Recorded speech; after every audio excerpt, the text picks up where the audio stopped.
আসসালামু আলাইকুম ওয়া রাহমাতুল্লাহি ওয়া বারাকাতুহু। আমার অ্যারাবিক চ্যানেলে আপনাদের সবাইকে স্বাগতম। আশা করি আপনারা অনেক ভালো আছেন। তো আগের মতো করে আমি আবারও আপনাদের সম্মুখে আরেকটা ছোট্ট একটা সূরা নিয়ে এসেছি, যে সূরার নাম হচ্ছে কি সূরায়ে কুরাইশ। সূরায়ে কুরাইশ, লিইলাফি কুরাইশ। তো এই সূরায় আজকে আমি আপনাদের সম্মুখে সুন্দর করে ভালো করে তাজবিদ সহকারে বানান করে বুঝিয়ে দিব। তো আপনারা কিন্তু এই ভিডিওটাকে স্কিপ না করে ভালো করে শেষ পর্যন্ত দেখেই থাকুন। যদি আপনারা ভালো করে শেষ পর্যন্ত দেখে নেন তাহলে আমি আশা করি আপনারা সুন্দর করে ভালো করে বুঝতে পারবেন। তো চলুন দেরি না করে আজকের ভিডিওটা আরম্ভ করি। বিসমিল্লাহির রহমানির রহিম।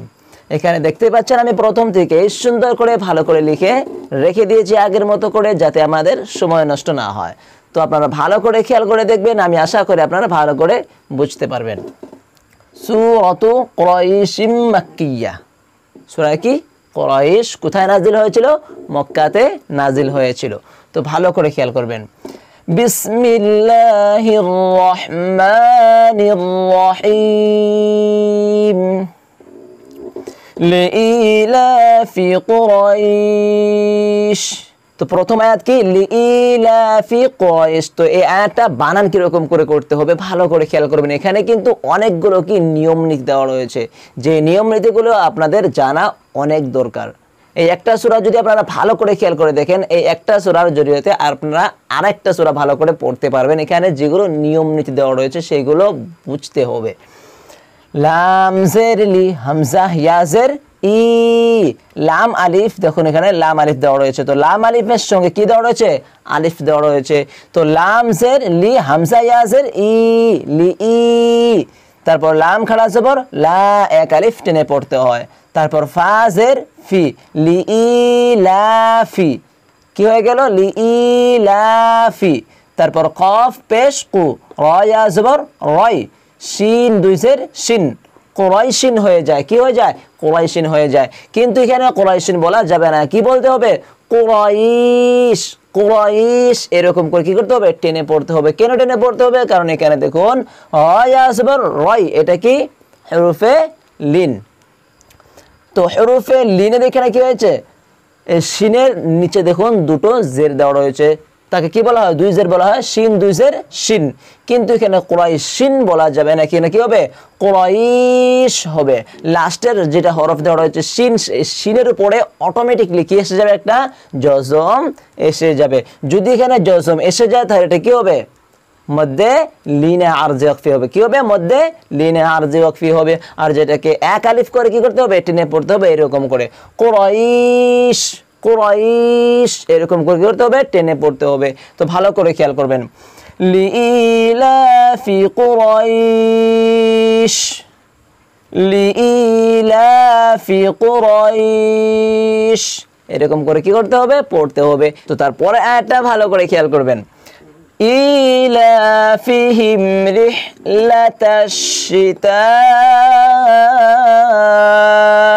ওয়াস-সাইফ। তো আয়াতটা বানান করে কিরকম করে পড়তে হবে ভালো করে খেয়াল করে দেখবেন। এখানে কিন্তু অনেকগুলো নিয়ম নীতি দেওয়া রয়েছে। হামজা খাড়ি জের ই, লাম খাড়া জবর লা, ইলা। দুটো কি?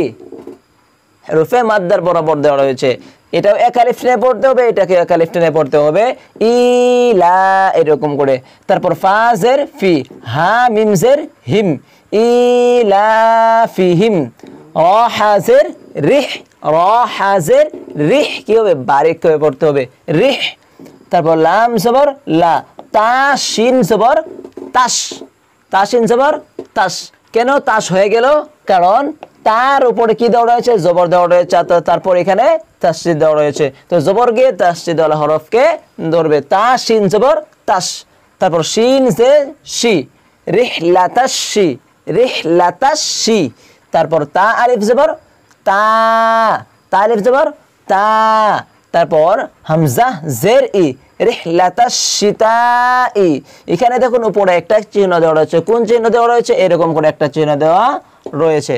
তো এই চিহ্নটা কি বোঝাচ্ছে? এখানে এই চিহ্নটা এখানে বোঝাচ্ছে যে এটা মধ্যে মুত্তাসিল, কারণ হুরুফে মাদ্দার পরে একটা কালিমার মধ্যে কি দেওয়া রয়েছে? হামজা দেওয়া রয়েছে। ছোট্ট হামজাটা হরফে মাদ্দার পরে দেওয়া রয়েছে, তো এটা কি হবে? মধ্যে মুত্তাসিল হবার এটাকে 4 আলিফ করে টেনে পড়তে হবে। কিরকম করে? রিহলাতাশ শিতা, এরকম করে 4 আলিফ করে টেনে পড়তে হবে। তারপর ওয়াও সাদ জবর ওয়াস, স ইয়া জবর সই, ওয়াসই, ফা জের ফি, ওয়াসইফ। এখানে কি করতে হবে? মধ্যে লিনে আরজি ইখফি করতে হবে। এখানে 1 আলিফ টেনে পড়তে হবে, সইফ, এরকম করে। ভালো করে খেয়াল করবেন। ইলাফিহিম রিহলাতাশ শিতাই ওয়াস-সাইফ, এরকম করে পড়তে হবে। আমি আবারও শুনিয়ে দিচ্ছি আপনাদেরকে। ইলাফিহিম রিহলাতাশ শিতাই ওয়াস-সাইফ, এরকম করে কি করতে হবে? পড়তে হবে। তো তারপর আয়াতটা ভালো করে খেয়াল করবেন। فَلْيَعْبُدُوا رَبَّ هَذَا الْبَيْتِ। তো এই আয়াতটা বানান কিরকম করে করতে হবে একটু ভালো করে খেয়াল করে যাবেন। ফা লাম জবর ফাল, ইয়া আইন জবর ইয়া, ফাল ইয়া, বা পেশ বু, দাল ওয়াও পেশ দু, ফাল ইয়া বুদু, ফাল ইয়া বুদু। তারপর র বা জবর রব, বা জবর বা, রব্বা, রব্বা। তারপর হা খাড়া জবর হা, দাল লাম জবর দাল, রব্বা হা দাল। এখানে মাঝখানে যে দুটো আলিফ দেওয়া রয়েছে এই দুটো আলিফ কি হবে না? ব্যবহার হবে না, লেখায় চলে আসে। তারপর বা ইয়া জবর বাই, তা জের তি, বাইত। এখানে কি হবে? মধ্যে লিনা আরজি ওয়াকফি হবে, বাইত, এরকম করে পড়তে হবে। তো কি হবে এটা? ফালইয়াবুদু রাব্বা হাযাল বাইত। ভালো করে খেয়াল করে শুনবেন। ফালইয়াবুদু রাব্বা হাযাল বাইত, এরকম করে কি করতে হবে? পড়তে হবে। তো তার পরের আয়াতটা ভালো করে খেয়াল করবেন। الذي أطعمهم من جوع। তো এই আয়াতটা ভালো করে খেয়াল করবেন, বানান করে কিরকম করে পড়তে হবে। এখানেও কিন্তু কি দেওয়া রয়েছে? নিয়ম দেওয়া রয়েছে, ভালো করে খেয়াল করবেন। হামজা লাম জবর আল, লাম জবর লা, আল্লাহ, দাল ইয়া জের দি, আল্লাযী, আল্লাযী। তারপর হামজা ত জবর আত, আত, তর উপরে যদি জজম দেওয়া থাকে তাহলে সে ত কি হবে? কলকলা করে পড়তে হবে। কফ, ত, বা, জিম, দাল এগুলো কি কলকলার হরফ। তো এই হরফের উপরে যদি জজম এসে যায় তাহলে সেই হরফটা কি হবে? কলকলা করে পড়তে হবে। তো এটা কি হবে? আত। তো এখানে দেখুন আর একটা নিয়ম নীতি দেওয়া রয়েছে। আল্লাযী, দাল ইয়া জের দি, তারপর হামজা ত জবর আত। এখানে দেখুন ইয়ার উপরে কি দেওয়া রয়েছে? একটা এরকম করে চিহ্ন দেওয়া রয়েছে, এরকম চিহ্ন দেওয়া রয়েছে। তো এই চিহ্নটা কি বোঝাচ্ছে একটু ভালো করে খেয়াল করবেন। এখানে দেখুন আল্লাযী, দাল ইয়া জের দি, এটা কি হরফে মাদ্দা, ইয়া সাকিন তার আগের হরফে কি দেওয়া রয়েছে? জের দেওয়া রয়েছে। তো ইয়া সাকিন তার আগের হরফে জের দেওয়া থাকলে সেটা কি হবে? ইয়া মাদ্দা হবে। তো ইয়া মাদ্দার পরে কি দেওয়া রয়েছে? আলিফের আকারে হামজা দেওয়া রয়েছে, আলিফের আকারে হামজা দেওয়া রয়েছে। কোন কালেমার মধ্যে?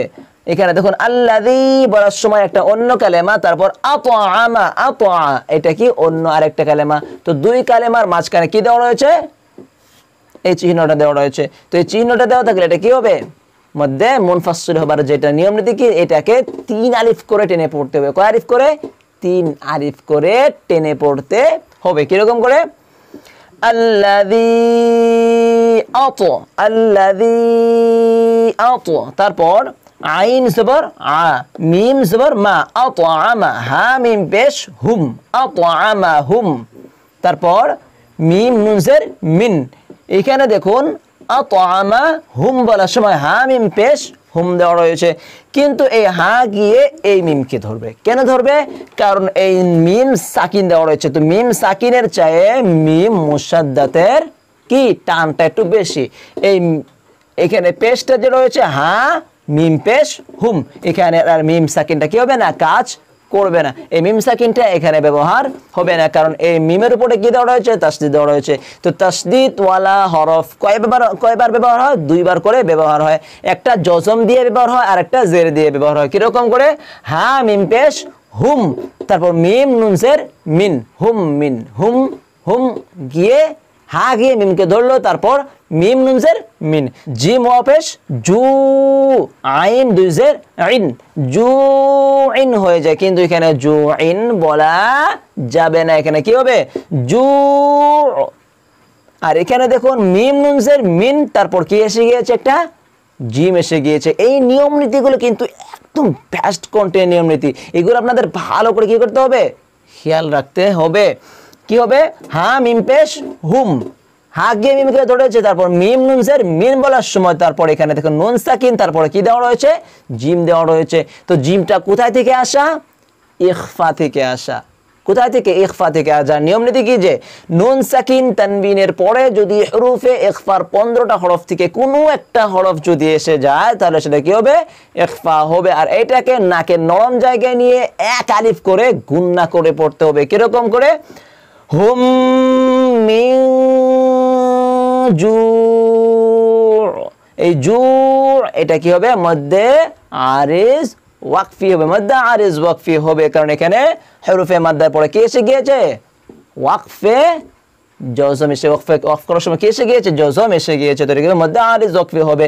তো আয়াতটা ভালো করে খেয়াল করবেন, এখানে কিন্তু অনেকগুলো নিয়ম নীতি দেওয়া রইলো। কোনগুলো, এখানে দাল ইয়াজের রি, তারপর হামজা তো জবর আত, রি আত, এটা কি মধ্যে মুনফাসিল, ভালো করে খেয়াল করবেন। তারপর এখানে হা গিয়ে মিমকে ধরেছে, হ্যাঁ, কারণ মিমের উপরে কি দেওয়া রয়েছে, তাসদিদ দেওয়া রয়েছে। তারপর মিম নুন জের মিন, নুন সাকিনের পরে কি এসে গিয়েছে, জিম এসে গিয়েছে, এটাও কি ইখফা। তারপর জু বলার সময় এটা কি মধ্যে আরিজ ওয়াকফি হয়ে গেল। তো একটা ভালো করে খেয়াল করবেন কিরকম করে পড়তে হবে। আল্লাযী আত'আমাহুম মিন জু, আমি আবারও আপনাদের সুন্দর করে ভালো করে শুনিয়ে দিচ্ছি, ভালো করে শুনবেন। আল্লাযী আত'আমাহুম মিন জু, এরকম করে কি করতে হবে, পড়তে হবে। তো তারপর আয়াতটা ভালো করে খেয়াল করবেন, ওয়া আমানাহুম মিন খাউফ।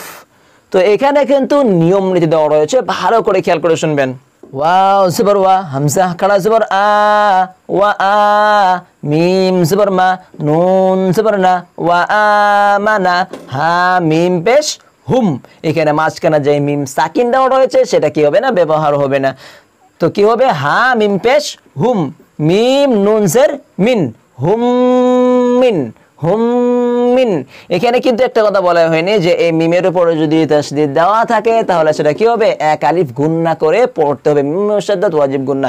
মিমের উপরে আর নুনের উপরে যদি তাসদিদ দেওয়া থাকে তাহলে সেটা কি হবে, এক আলিফ গুন্না করে পড়তে হবে। কি হবে তাহলে, এটা হুম মিন, হুম মিন। তারপর খ ওয়াও জবর খাও, এখানে দেখুন নুন সাকিন দেওয়া রয়েছে, এই নুন সাকিন তানবিন, এটা কিন্তু অনেকগুলো কাজ দেওয়া রয়েছে, এটার অনেক নিয়ম নীতি দেওয়া রয়েছে নুন সাকিন তানবিনের। তো নুন সাকিনের পরে কি এসে গিয়েছে, খ এসে গিয়েছে। তো এই আপনাদের এই নিয়মটা বলে রাখি, যে নুন সাকিন তানবিনের পরে যদি হামজা, হা, আইন, হা, গাইন, খ, হরফে হালকি, হরফে হালকি গুলো, তো এটা কি বলা হয়, আরেক নাম এটাকে কি বলা হয়, ইজহারে হালকি। তো ইজহারে হালকি কি হবে, ছটকা দিয়ে পড়তে হবে, এখানে কোনো টান হবে না। নুন সাকিন, মিম নুন জের মিন খাও, মিন খাও, এখানে কোনো টান হবে না, মিন খাও। তারপর ফা দুজের ফিন, খাউফ, এটা কি মধ্যে নিনা আরিজ ওয়াকফি। তো ভালো করে খেয়াল করবেন, ওয়া আমানাহুম মিন খাউফ, মিন খাউফ, এখানে কোনো টান হবে না। তো আপনাদের প্রথম থেকে আবারও সুন্দর করে ভালো করে শুনিয়ে দিব, আপনারা ভালো করে শুনবেন কোথায় কোন নেম দেওয়া রয়েছে, কোন নিয়ম আমি কোথায় কিরকম করে বলেছি, এটা আপনাদের কি করতে হবে, ভালো করে খেয়াল করে রাখতে হবে। তো ভালো করে খেয়াল করে শুনবেন। বিসমিল্লাহির রহমানির রহিম, লিইলাফি কুরাইশ ইলাফিহিম রিহলাতাশ শিতাই ওয়াস সাইফ فليعبدوا رب هذا البيت الذي أطعمهم من جوع وآمنهم من خوف এরকম করে কি করতে হবে পড়তে হবে তো আপনাদেরকে প্রথম থেকে সুন্দর করে ভালো করে বানান করে তাজবিদ সহকারে বুঝিয়ে দিয়েছি যেরকম করে আমি প্রথমে বলেছিলাম যে তাজবিদ সহকারে সুন্দর করে ভালো করে বানান করে বুঝিয়ে দিব তো আপনাদেরকে আমি বানান করে তাজবিদ সহকারে সুন্দর করে ভালো করে বুঝিয়ে দিয়েছি যদি আপনাদের এই ভিডিওটা পছন্দ হয়ে থাকে তাহলে আপনারা আমার পরবর্তী যেগুলো ভিডিও চলে আসবে সেগুলো কিন্তু অবশ্যই ভালো করে দেখবেন আপনারা ভালো করে শিখতে পারবেন আপনারা যদি আমার এই চ্যানেল নতুন হয়ে থাকেন তাহলে আমার এই চ্যানেলটাকে সাবস্ক্রাইব করে অল নোটিফিকেশন অন করে রাখবেন আর যদি আপনারা ফেসবুকে দেখে থাকেন তাহলে ওখানে ফলো করে রাখবেন আর আপনারা জড়িয়ে যাতে আরো 10 জন ভাই কোরআন শরীফ সহিহ শুদ্ধ করে ভালো করে শিখতে পারে আপনারা আরো 10 জন ভাইয়ের কাছে আমার এই ভিডিওগুলো শেয়ার করে দিবেন তো আজকের জন্য এই পর্যন্ত দেখা হচ্ছে আর একটা পরবর্তী ভিডিওতে তো এখনের জন্য আসসালামু আলাইকুম